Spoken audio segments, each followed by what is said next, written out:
So what's up guys and welcome back to my YouTube channel. So guys, today in this video I'm gonna tell you how to solve Cache app crashing on iPhone. Many users come across the issue of Cache app now working on iPhone, such as app keeping freezing, app not opening and more. In this video I will tell you how to fix that through various methods. So step number one is check internet connection.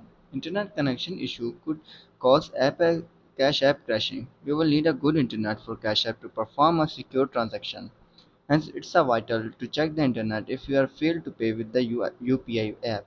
You can turn on and turn off aeroplane mode to solve the network problem, or you can switch to another strong internet and try to use the application again. Then our step number two is reopen Cache app.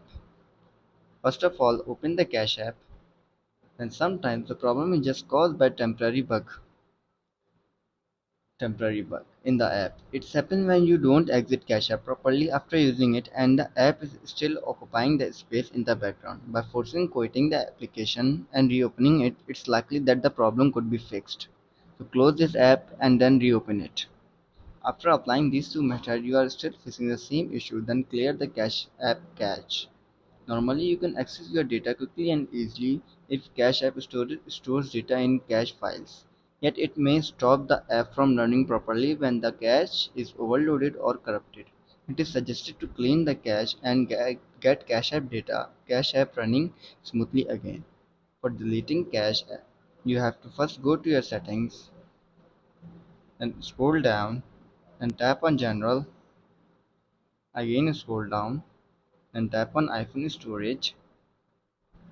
Wait for some seconds, again scroll down, then tap on Cache app, offload app, and then reinstall it. After applying this and you are still facing the crashing issue, then make sure to check that your Cache app is up to date. An outdated application can be resolved with the bugs and glitches, which might explain why you are unable to complete a transaction with Cache app. Make sure you update Make sure you update the app to the latest version. And then our last step is to restart iPhone. Another quick fix to cache app errors is to restart your iPhone. In most cases, restarting the device could eradicate random bugs causing on your iPhone, which might cover cache app issues. So, restarting your iPhone, you first have to go to your settings, and scroll down and tap on General. Again, scroll down, tap on Shutdown. Shut down your iPhone and then restart it after 15 to 20 seconds later. So guys, if this video helps you, then make sure to like and subscribe my YouTube channel for upcoming videos, and thanks for watching.